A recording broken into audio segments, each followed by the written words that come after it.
Hello and welcome to this Huntington Learning Center webinar, What's Ahead for College Admissions in 2023-2024. I'm Michael Hackmer, I'll be your moderator for today's event. On behalf of Huntington Learning Center, I want to say thank you so much for joining us. We know there's a lot going on. Everybody has very busy schedules, so we appreciate you making the time to be with us. So what's ahead for college admissions in 2023-2024? Well, the college admissions process has shifted dramatically over the last few years. Applications are up more than 20%, and so are deferrals from early admissions and denials too, as applicants figure out what makes for a good score in the test optional world. So these changes come even as more are on the way, with the College Board introducing the digital SAT in 2024. And if you're interested actually in learning more information about the digital SAT, Huntington actually did a webinar on that the other month. So go back to the resources section after this event and check that out, because there's a lot of really good information on the digital SAT. But in this webinar, we have none other than best-selling author Jeff Selingo, who spent over a year inside the college admissions process for his book, Who Gets In and Why. He's written about higher education for 25 years, and he's going to explain a lot of these changes and lay out how students and parents can best navigate this process. So you're going to go through and learn why applications are up for early decision. We're going to talk about a little bit what makes a good test score, and what parts of the application will make you stand out as an applicant, and other things. And of course, there's going to be a Q&A session at the end of this event. So before I introduce Jeff, just a little bit about Huntington. And so many of you may not be aware, but Huntington's been around for over 45 years. And during that time, been a leading tutoring and test prep organization, really committed to serving students in grades K through 12. There are three really great differentiators about Huntington that I like, and particularly as you're looking to help your child or children with their academics or college admissions. There's just really great differentiators here. First of all programs are taught by highly trained and certified tutors.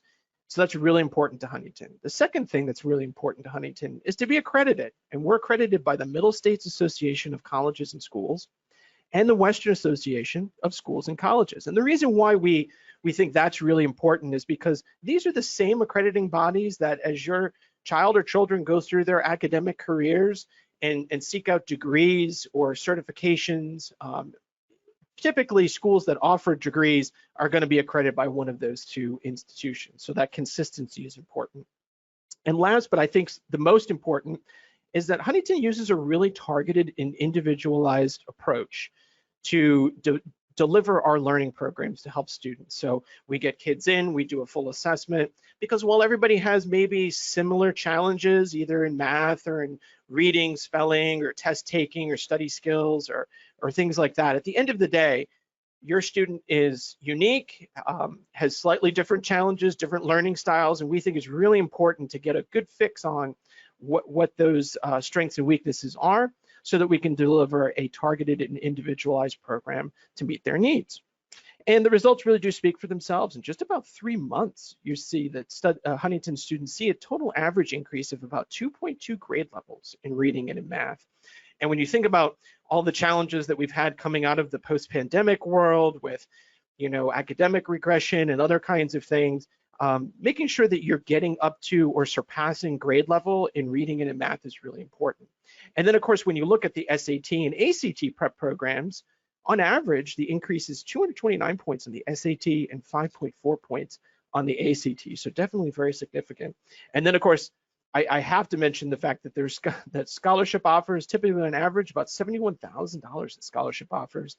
And over the course of over a year, that amounts to about $187 million for students in the Huntington programs all across the country. So definitely very significant.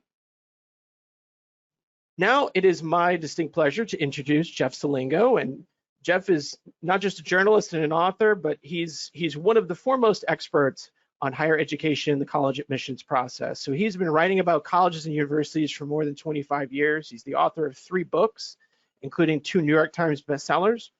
Books such as Who Gets In and Why, A Year Inside the College Admissions, was named one of the 100 notable books of 2020 by New York Times. And for those of you who are on LinkedIn, I follow Jeff on LinkedIn, and he sends out a lot of really great information. So I definitely encourage you to check that out. He's a contributor at The Atlantic, The Washington Post, The New York Times, The Wall Street Journal.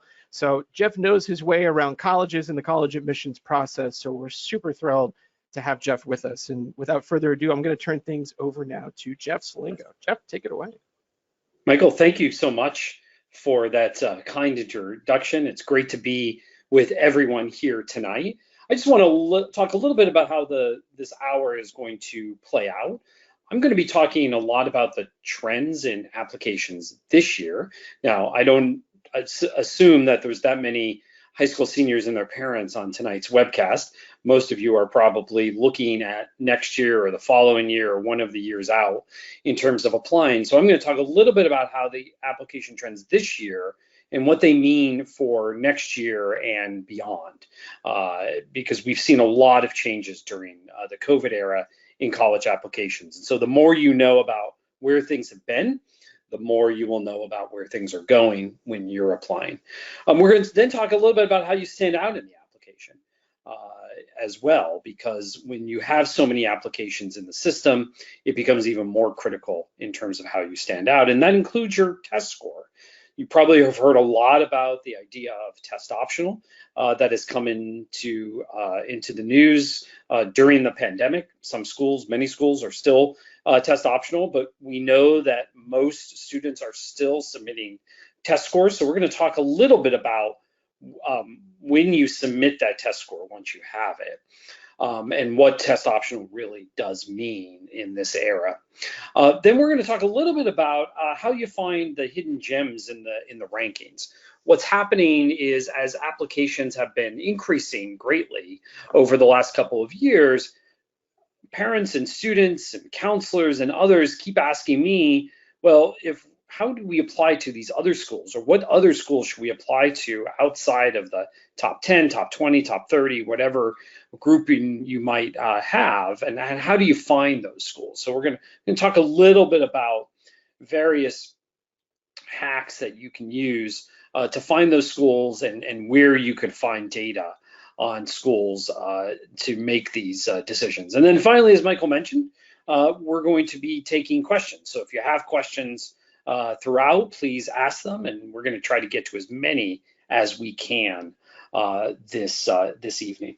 So as I mentioned, if you're a parent on this call, you probably remember typing out your college application. I know that's what I did in the early 1990s, before the internet really came into being.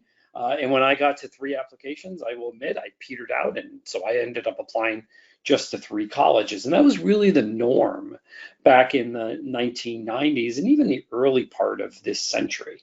And then what happened was a combination of the growth of the Common App, the Common Application, which now has 1,000 schools on its platform, which allows you essentially to, with the press of a button, apply to multiple schools at once. And as a result of that and the growth of that in the internet, it made applying to college much easier.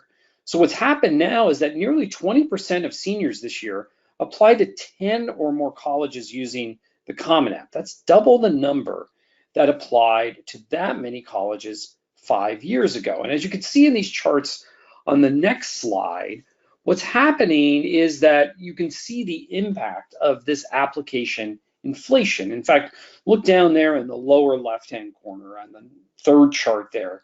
You will see the growth in the number of applications filed and how they've increased just since 2019 and 2020. So as you see back in 2019, 2020, we had about 5.4 million applications filed.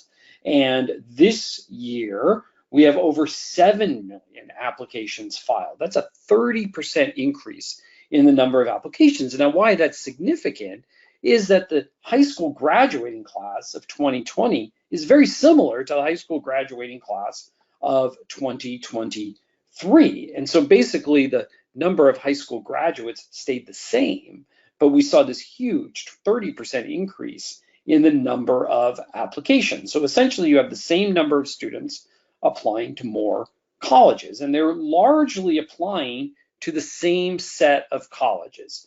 These are more selective colleges, these are highly ranked colleges, And all of these institutions will tell you they do holistic review. And holistic review means they look at the entire application. They read the essays, they read the recommendations, they look at the high school transcript and the test scores. And so what you're seeing now is that they have to just review a lot more applications, and it takes a lot more people to do that. And many of them haven't figured out how to add more days to January, February, and March when they're normally reviewing all these applications. And so what they've tried to do is they've tried to spread out the deadlines, as we see in this next slide. So we often talk about admissions as a process, but what's important as you're embarking on this, you'll hear that word admissions process, but it's really not a single process. It's not even a common calendar anymore when you're thinking about colleges and universities. So you're going to hear these terms thrown around often during the admissions process, and I just want to briefly describe each of them. The first is something called early decision, or ED. You'll hear that often. And that what happens there is that students pick a college usually by November 1st when they will apply. They promise not to apply to other colleges, at least an early decision, and then they find they get an answer from that college usually in December. And if they get accepted, it's a binding commitment. So they basically say, okay, any other applications that I filed, I will withdraw at this point, and I am going to this college. So ED, the key there is it's not only early in terms of the application process, but it's also a binding decision.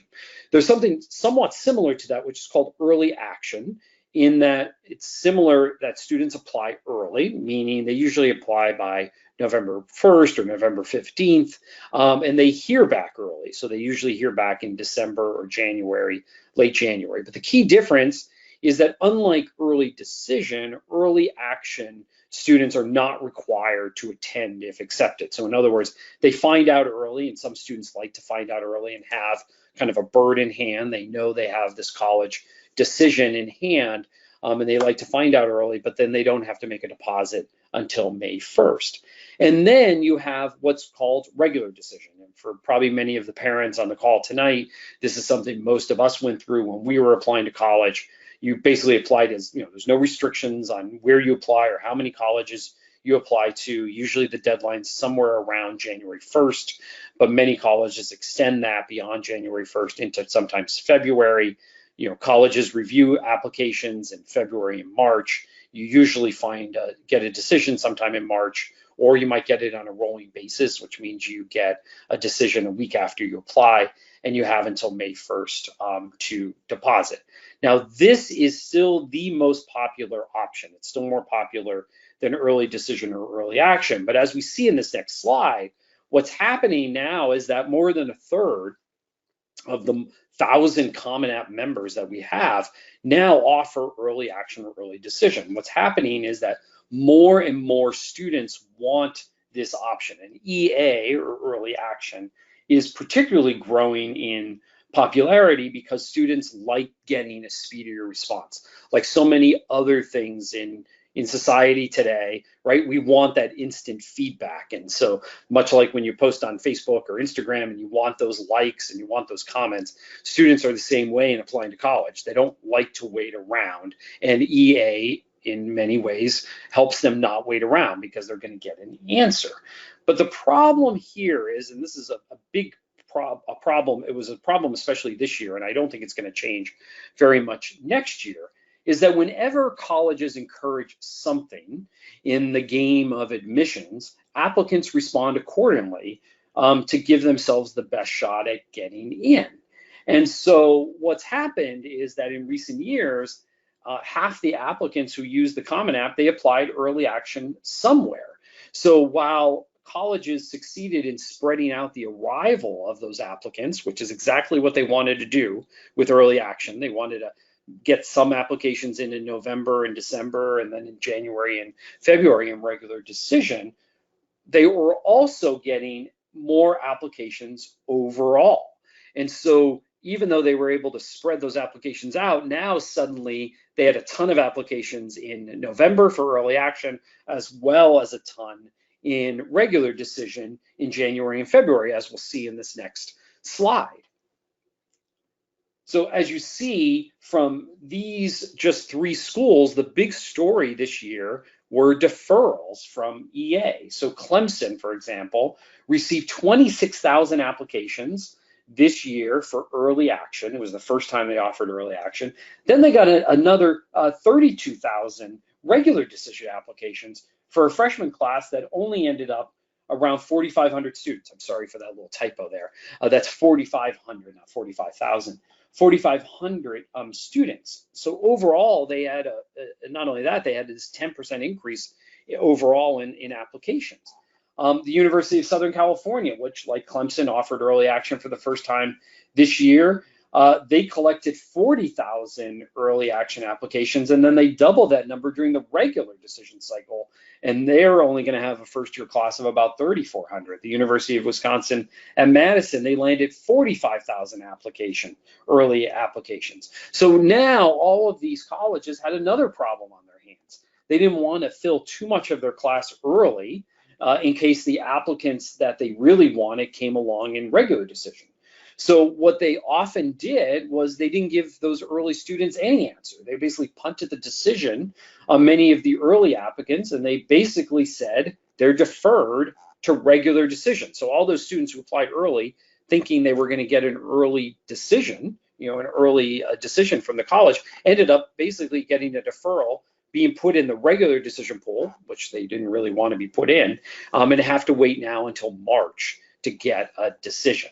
And I think that next year we're going to see something very similar. Now, most colleges tell me even they think they defer too many students and will try to get their deferral numbers down a little bit, but not, I don't think we're going to see a huge reduction in the number of deferrals. So it's really important as you think about your EA strategy, which we'll talk about in a minute, that you should almost expect to get a deferral from EA. Now, at the same time, those institutions with ED are also leaning more into those pools, as we'll see in this next slide. As I pointed out in my book, it used to be that early decision was a very small proportion of the incoming class at colleges and universities. It used to be maybe 20 to 25%.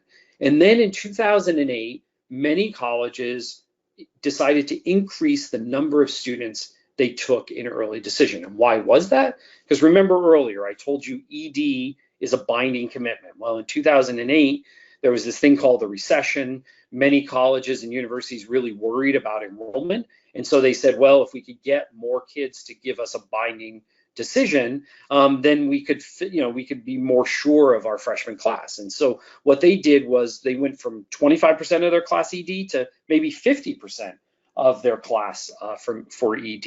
And then what happened is their competitors started to see that, their competitors in terms of colleges and universities, and they said, well, we better get in on this game too. So a great example on this chart is Boston University. So you see way back in 2015, only 20% of their incoming class was accepted ED, and today it's up to 57%.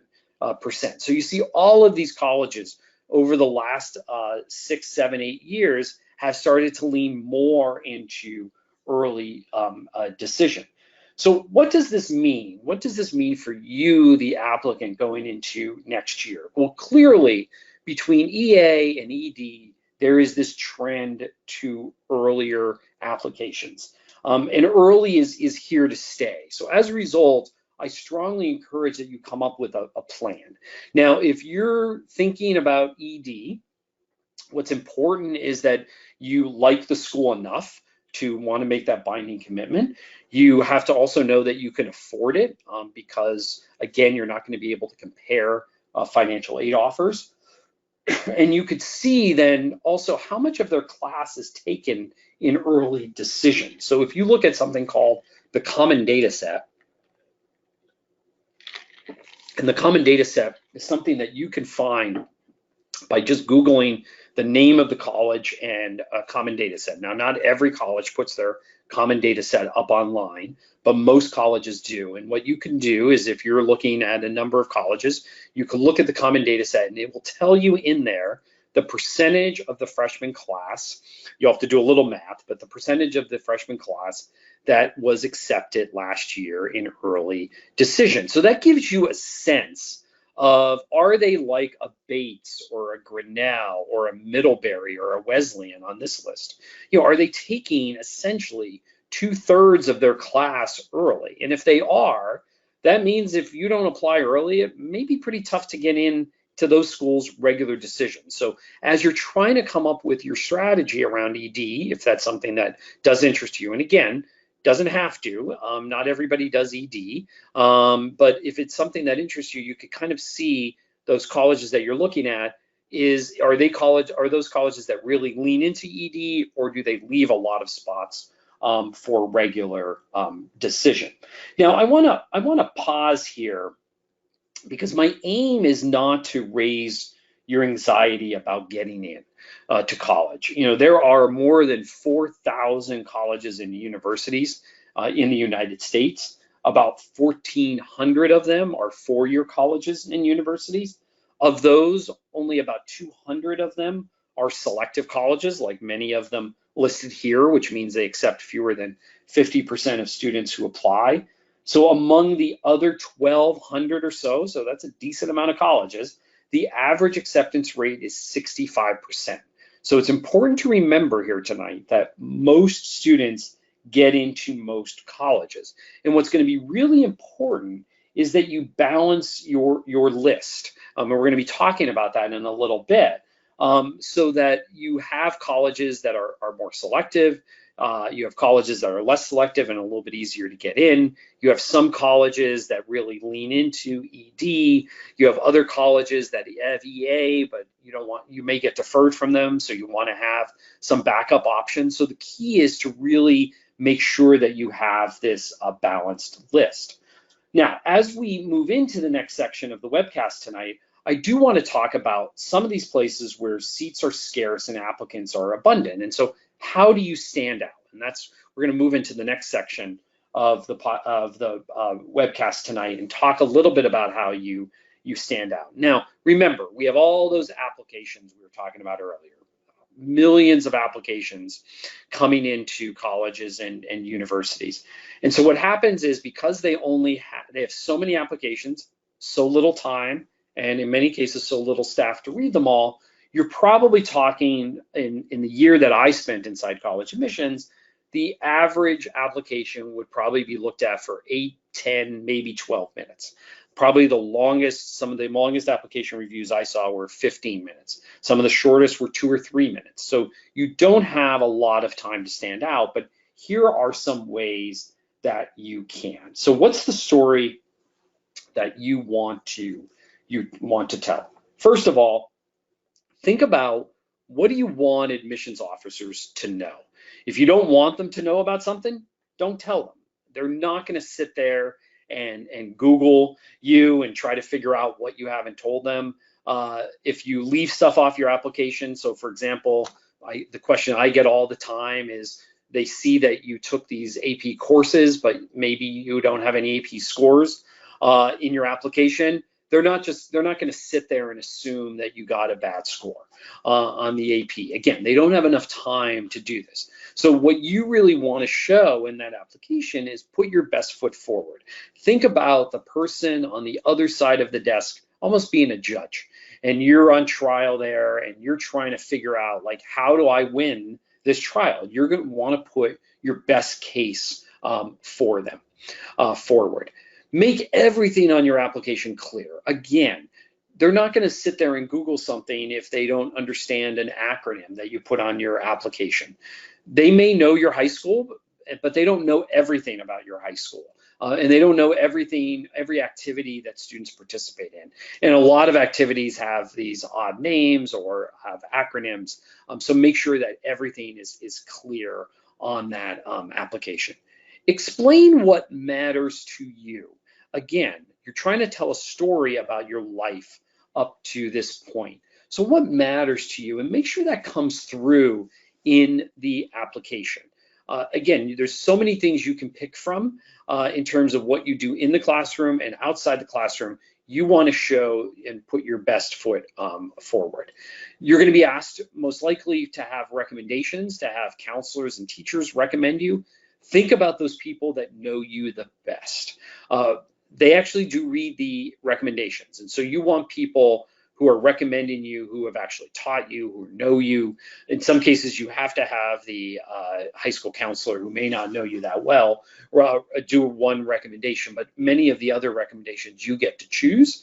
And so choose people wisely in terms of the people who know you the best. Now, when your application arrives at the admissions office, it's been transformed into this set of tabs that you see. This is a screenshot from a real application that actually ended up at Emory the year that I was there. And you see on the left hand of the screen there is a tab and a little basket for each significant piece of the file that comes in the Common App, transcripts and recommendations. And this is the opening page that the admissions officer will fill out. And as you can see, it's full of key statistics on the applicant. It's really boiled down to the most important numbers, like those on a baseball card.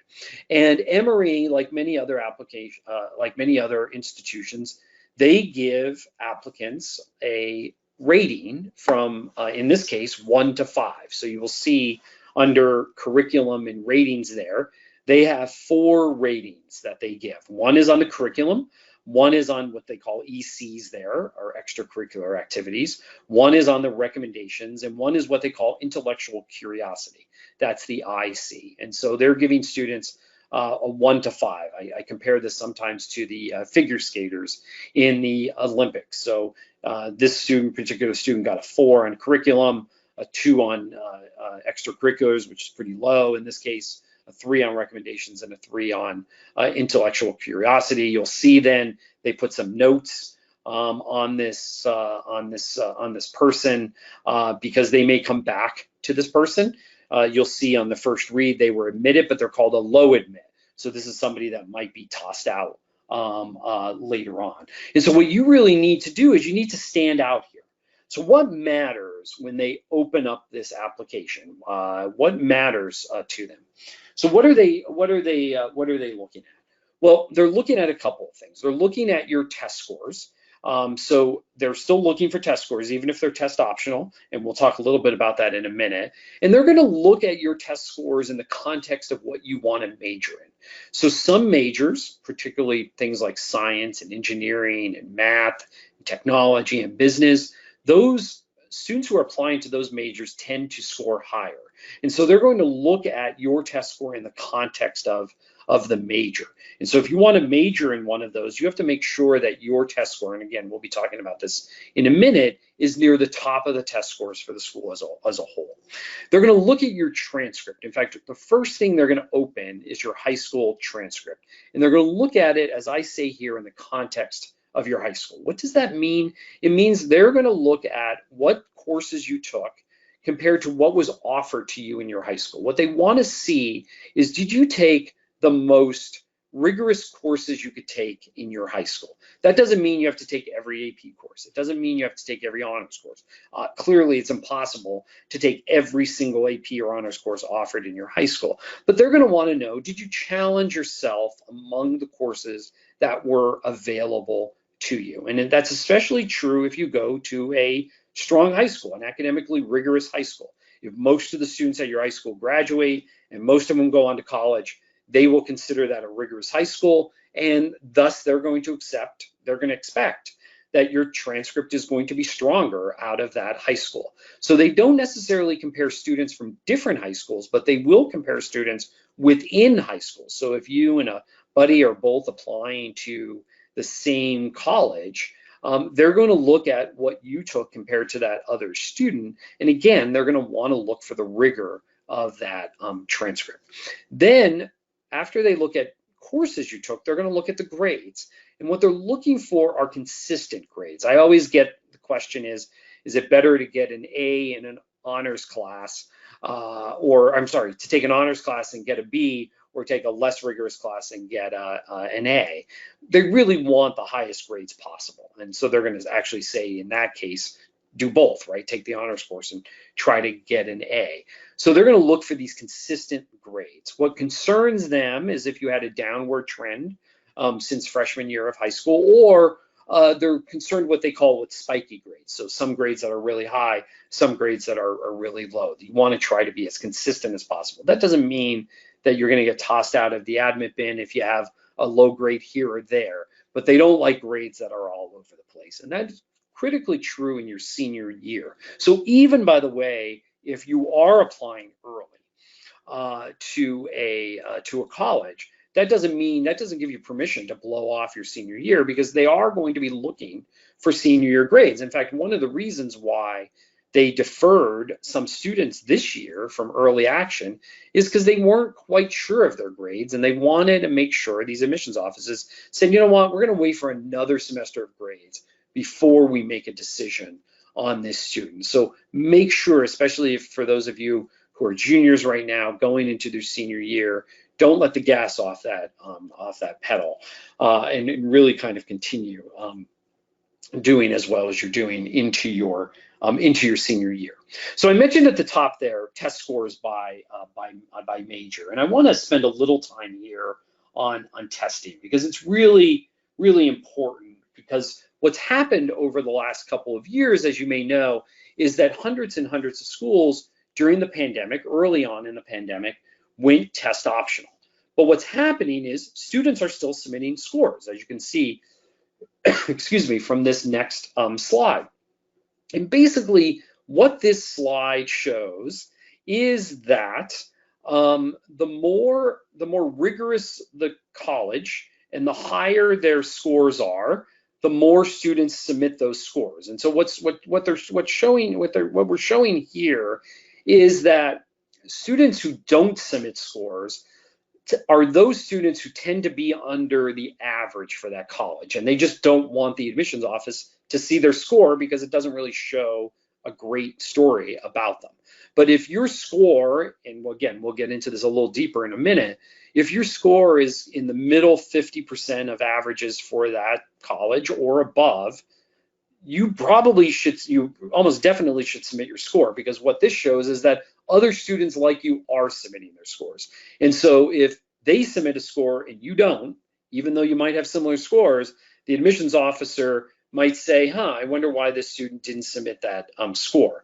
That's particularly true, as you can see here, also about your grade point averages. So as you can see, what's interesting about this is that the blue line is on the top. That's a B+ average. So you see some of the A- and the A and the A+ averages, they're not submitting at a high level like the B+ averages, because the B+ average students are saying, I really need to show that score to the admissions office in order to get in. So again, the bottom line here is the trends that we're seeing, and this graphic comes from the College Board, the trends that we're seeing over the last couple of years is that if your score is solidly in those averages for the college that you're applying for, you better submit that score. They're going to expect that score. That's especially true, by the way, if your grade point average is not that A+ grade point average. They're really going to want to see that score, that test score, to kind of make sure that you could do the work.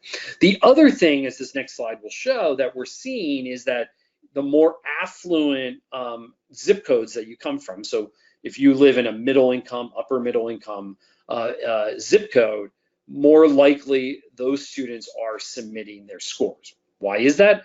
Because students who tend to come from more affluent zip codes tend to do better in the tests. And again, if everyone else is doing it, you want to do it too, because you don't want there to be a reason for them to knock out your application because you haven't submitted a score. So what do these things, what do these different graphics mean for you? So I want to spend a couple of minutes here in this next slide talking about when you should submit and how you should submit. First, the question I always get is, well, should I take the test? Yes. Bottom line is, you want to have a baseline. You want to have a score, and you want to prep for that test. You want to take test prep options like the one that Huntington Learning Center, for example, provides, that helps you develop those key skills that you need to prepare for taking the test, to taking the SAT or the ACT, or, by the way, to just gain confidence in taking tests in college, right? You're going to be taking more standardized tests even when you get to college, and more tests in general. So the more test practice you have, the better. But it's very difficult to decide if you should submit a score if you don't even have a score. So baseline is get that score, prepare for the ACT, prepare for the SAT, and take that test. Then use your score to kind of gauge where you're competitive. So this little graphic here is a screenshot from something I talked about before, which is the common data set. So on every common data set, so again, Google the schools you're interested in, common data set, and it will come up. And you'll see this in one of the pages for every college. And what this shows is the SAT or the ACT composite score for the for the top 25th percentile, or the bottom 25th percentile, sorry, and the top 75th percentile. So basically what that shows is that middle 50%. So if your score is, in this case, between a 1350 and a 1490, that means you're kind of right in the middle. If your score is above a 1490, that means you're in the top 25% of scores. You probably should definitely submit it. If you're in the middle 50%, you probably should submit it. But if you're below, in this case, below that 1350, you should think about how to get the score up closer to a 1490, or you should start to consider whether you're going to be competitive at that college. Once you know that, once you kind of gauge where you are in this competitive set based on these numbers, then you need to think about, okay, do I submit them? So as I just explained, if you're in the top 25% or solidly in the middle of that 50%, in all likelihood, you should submit that. It's something you should talk to your counselor about, but you should submit it. Then you want to also look at how your score stacks up to recent applicants from your high school. And this is something you usually could ask your high school counselor. They'll know. So in this case, again, at this particular school, a 1490 puts you in the top 25% of all applicants to that college. But maybe you come from a really competitive high school, and the students who applied to this particular college, maybe they had it closer to a 1500 or a 1510, and you want to know that before you apply. Doesn't mean you don't apply without that score, but it's something that you should take into consideration. And then finally, does the score help with receiving financial aid? Many colleges are test optional for admissions, but one thing you should ask and one thing you should look for is that many colleges are not test optional when it comes to giving out scholarships and financial aid. And so you want to ask them, do you take test scores into consideration for scholarships? And if they do, then you definitely want to have that test score and submit that test score. Otherwise, you are going to be giving up potentially leaving some money on the table. So as we move into the last third of this webinar, again, want to make sure that you take some time to ask any questions, any clarifications for anything that I've said up to this point, and we're going to be taking some questions in a few minutes. But I want to talk a little bit about the consequences of what I was talking about earlier in terms of early action, early decision, this application inflation that I was talking about. Because what's happening is that schools that used to get 10 or 15,000 applications are now getting 25 and 30,000 applications, and they didn't expand the size of their freshman class. So they are denying more and more students than before. And so it's really important as you start the college search in that you build a list that is balanced. And we're going to talk a little bit here in this next slide, in the next couple of slides actually, about building your list. First of all, many of you out there are probably sophomores or juniors, or maybe you're just starting this process, and maybe you're in the first year in high school. And so many people will be asking you, okay, well, who's on your college list? Which colleges are on your list? And I actually think before you start building a list with names, I actually say start to think about the types of campuses that you want to have on that list. So Many students might start looking at campuses as early as this summer. Maybe you already are taking some visits this spring on spring break. I always tell people, don't make a list of schools that you're going to apply to and go visit those. Before you do that, go within your hometown or 50 miles within your hometown. I bet that you probably have a big state university near you, or a regional public university near you, or maybe a small liberal arts college near you, or maybe you live near a big city and I live here in Washington, D.C., and I could go visit American University or Georgetown University or George Washington University within a couple minutes. I could go 10 minutes in the other direction and visit the University of Maryland, which is a big public university. I may not have an interest in going to any of those places, but what I will get is a sense of what a big public university is like. Or I could go a couple hours north of here and go to Carlisle, Pennsylvania, and visit Dickinson College, a small liberal arts college. So within a couple of hours, I could visit many different types of campuses. Again, I might not be interested in those, but the first thing you want to do before you build your list is to get a sense, do I want big or small? Do I want urban or rural? Do I want a big public university where, athletics is a big deal and my classes might be big, but I'll have a lot of options? Or do I want a small liberal arts college where teaching is front and center and my classes will be a lot smaller, right? So those are the things. That's why I always say visit campuses, the type of campuses that you might like or dislike early on before you start making that list of schools and visiting those schools. Second is to make sure you love the list you eventually come up with. I've met so many students through my reporting process on colleges who maybe they might have 10 colleges on their list. They might love 5 of them, and then somebody else said, oh, you need 10 colleges on your list. So, and they don't necessarily love them. And then finally, this is really important for the parents who might be on the webcast tonight. It's important for the students to really focus on what they want to do with college and not what somebody else wants you to do. Remember, this is your college search. Parents should put guardrails on it because clearly they're probably paying for the tuition bill. But the more that you could let the student try to drive the process, the better off you're going to be in April when all those decisions come down and you're going to have to make a decision about where you actually want to go to college. And it's going to be the student who's going to have to spend 4 years there, not the parent. Again, parents should put guardrails on this. But as you build your list to students, make sure this is something that you want and not necessarily your parents or somebody else. So how do you build that list? I talk a lot about balancing your list. You really want 3 to 4 schools that are likely. Remember those academic ranges I was showing you earlier with scores? That's why having a score is very important. Again, you may end up not submitting it, but you will at least be able to gauge where you are academically competitive. So if your score puts you in the top 25%, that is a more likely school to you. Target schools are right where you're in the middle of that 50%. And you could also look at their GPA scores because they'll have those on the common data set as well. And then 3 to 4 reach schools where it's a little bit of a stretch to get in. Maybe you're in the bottom 25%, but you never know. And you're maybe other parts of your application that stand out and they really like you. This really will create a balanced list. It will create anywhere from 9 to 12 schools. And from this, you might get into a third to a half of the schools that you apply to.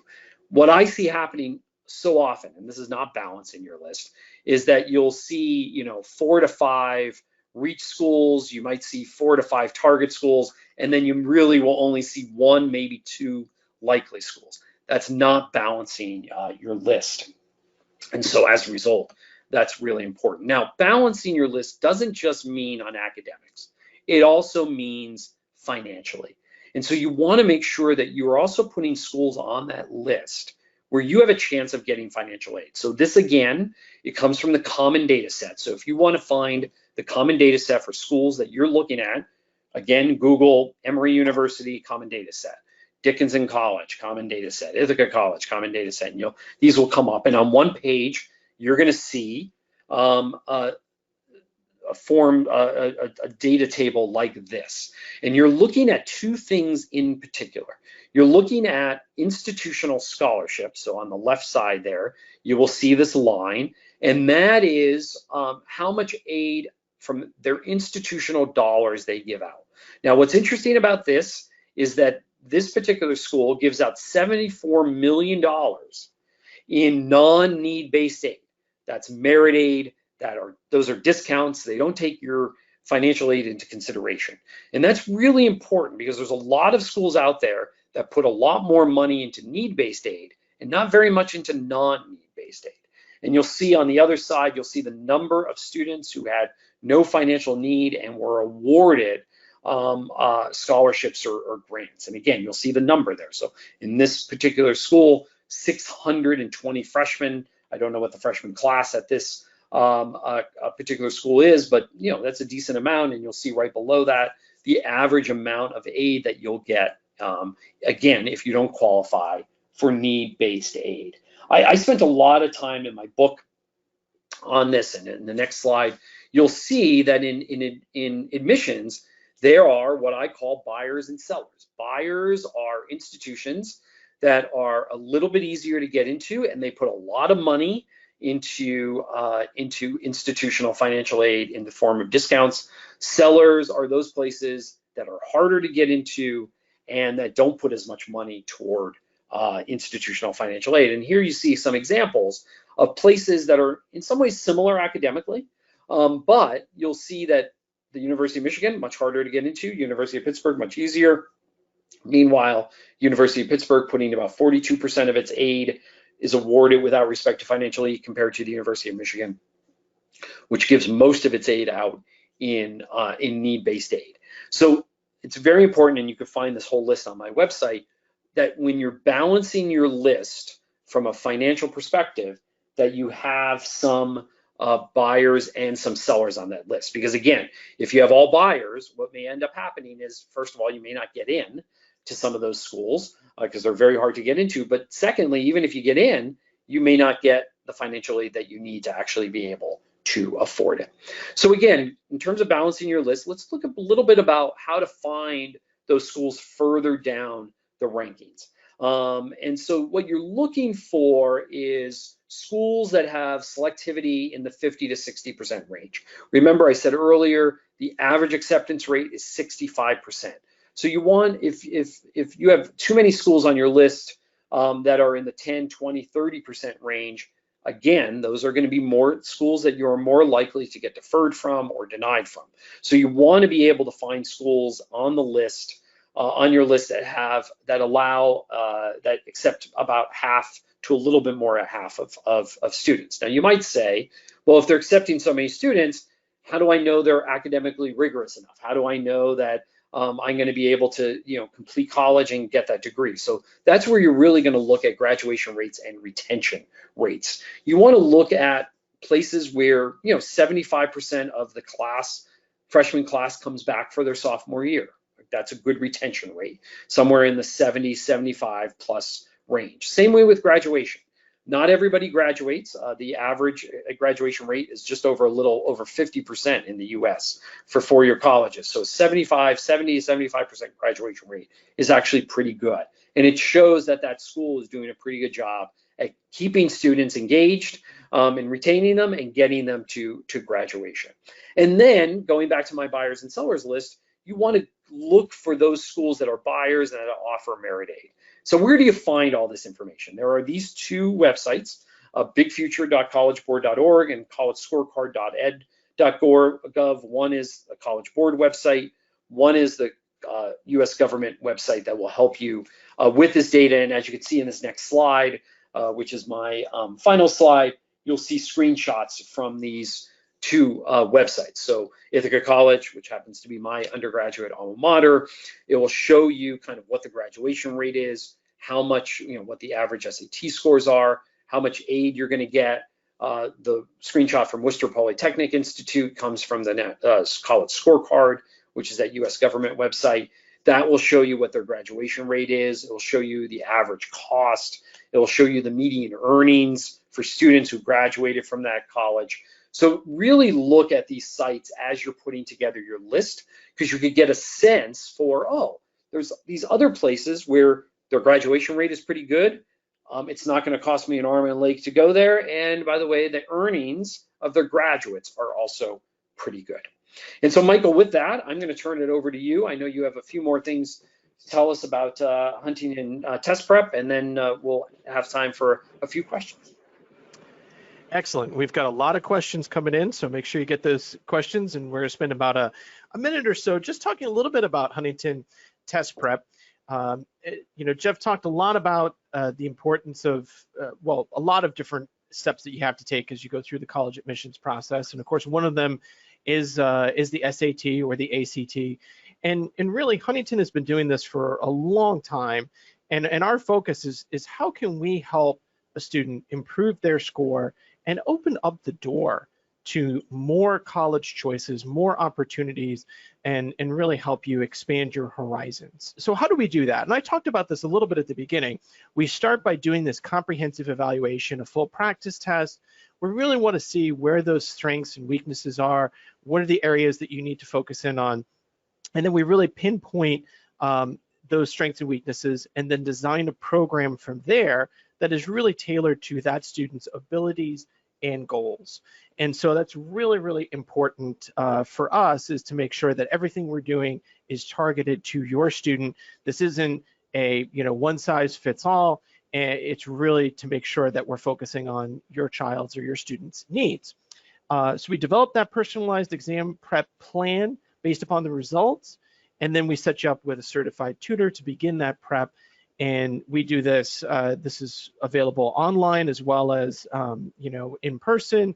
And there's a lot of different supplemental resources. Now, students on average who complete this prep program see an average of 229-point increase in the SAT and 5.4 points on the ACT. And one of the things that I will call out here, in addition to what you see on the slide, right, is we're in April now, and we're heading towards it's hard to believe, but it is getting close towards the end of the school year, right? We come out of spring break for a lot of schools, and now is the time to start thinking about what are we going to do during the summer? How can we leverage this end of the school year and the summertime? And this is a really great time to engage in not just SAT and ACT prep, but to start to look at, how do I start to build that college plan? And we've done a few webinars on sort of building out your strategy for college admissions. We've talked a lot about not just the exams, but all the other pieces that fall into that. And so it's really a very comprehensive process. And of course, we're really focused on trying to make sure that you make up whatever ground you want to or can, so that you get into those schools that or at least you're competitive at getting into those schools and build those academic skills that you need. So now I'm going to dive into the Q&A, because we have about 5 or 6 minutes. And I also want to make sure, Jeff, that you have time after we get through some of these questions to provide a couple of key takeaways, based upon the content of your presentation. So let's dive into the questions. First question I got here. You say visit campuses, not schools. What should I be on the lookout for on a campus or on a campus visit? Is there anything in particular that we should focus on?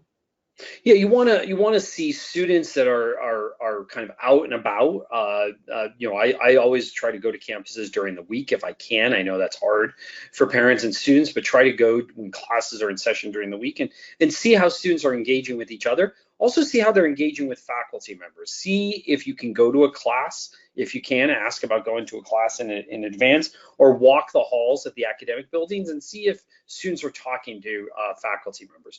Pick up the student newspaper, see what some of the conversations are on campus, and then try to eat in the dining hall to see what it's really like on a typical day. What you're trying to picture is yourself in any of these places, and are these places where you could see yourself being when you're on those campuses. Yeah, that's great. And I will say, from my personal experience, when I visited colleges back, you mentioned the 90s, using the typewriter to fill out the application. Yep, that was me. I graduated in '94. But I did campus visits, and I'll tell you, it was, I followed, I didn't have your guidance, but I did actually go and sit in on a couple of classes And it really does make a difference walking that campus, getting a feel for the environment. It really does help you to say, yeah, I don't want to be at a big school. I don't want to be at a super small school. This school is really the perfect size, and then you can find those programs. So I think that's great advice. Next question. My child does not go to a quote unquote strong school. So apart from getting good grades, what else can help to improve their admissions chances? So I think what's really important is that they take advantage of everything that they have at that school. So yes, there always are going to be schools where maybe they don't offer as many APs, they don't have as many honors classes. Colleges know that, right? That's why they always look at the transcript in the context of the high school. They don't blame students for not, living wherever they live and going to the school that they go to. So they want to make sure that within that school, the student took advantage of everything possible. So that's on the transcript side. And then again, are there activities outside of school that they could take advantage of, where again, it might make up for, the lack of opportunities within that high school. But don't say, well, just because I go to a lower performing high school that my son or daughter doesn't have a chance to get in.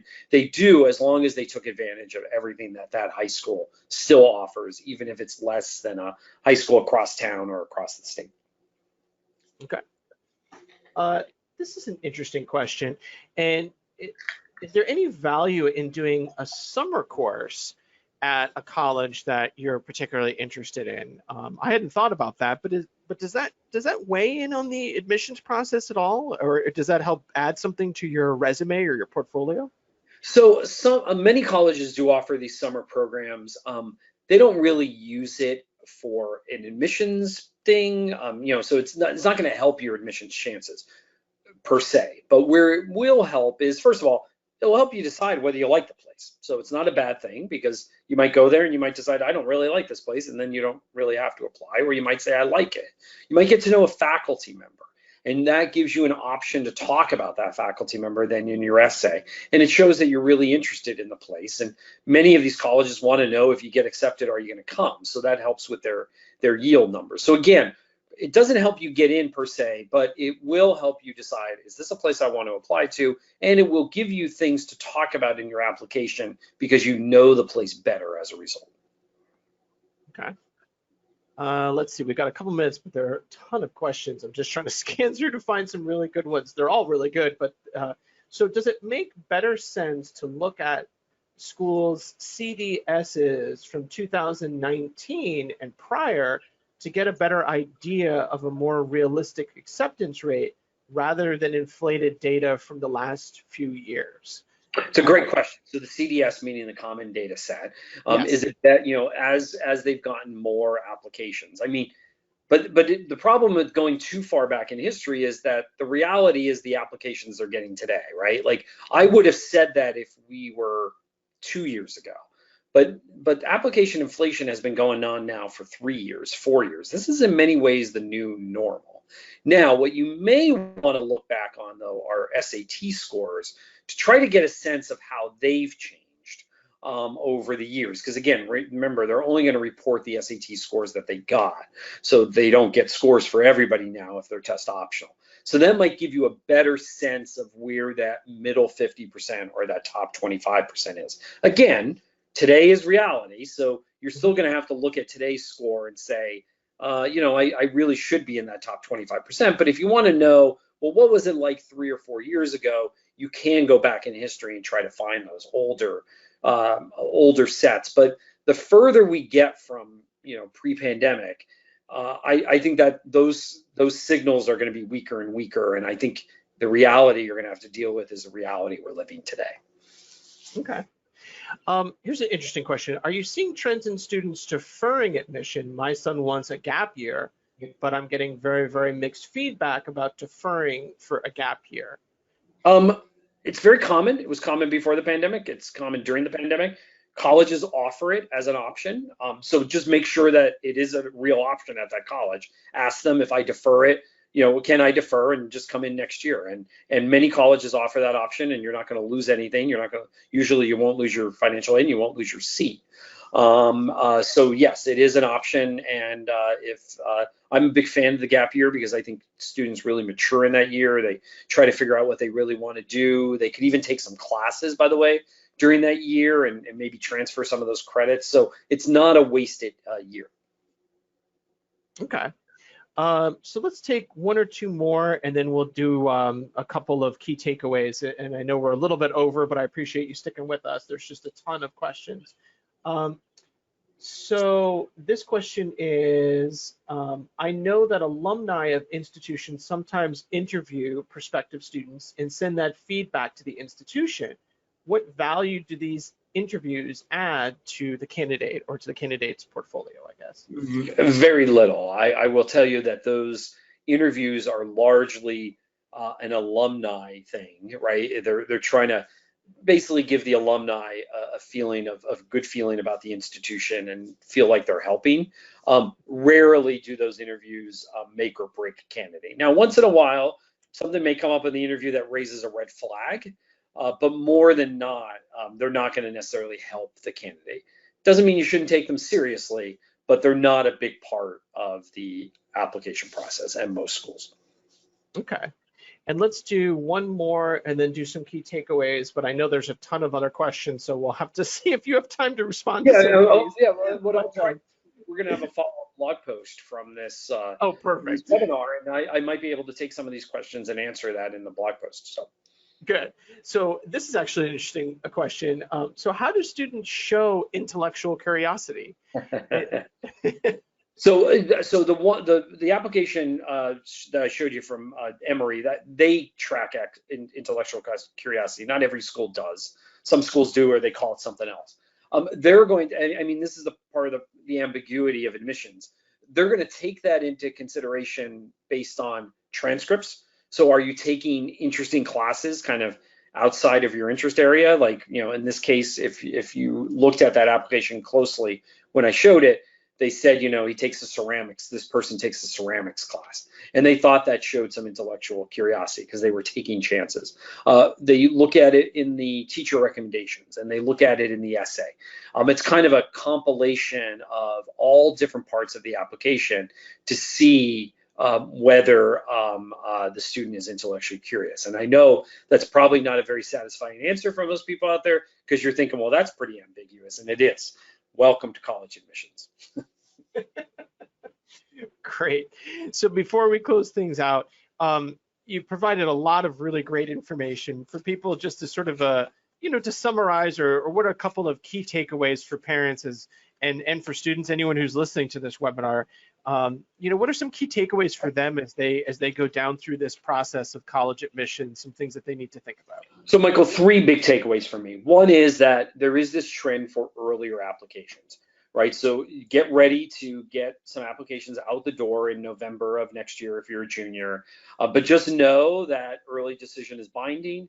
Early action is not, but they are because they're getting so many early applications, they might be deferring some of those students to regular decision. So it doesn't necessarily mean you're going to get the answer you want early, but there's definitely a trend in that direction, and you should have a strategy around it. It doesn't mean you have to apply early, but you should think about it now so that you're ready if you do want to apply early. The second is testing.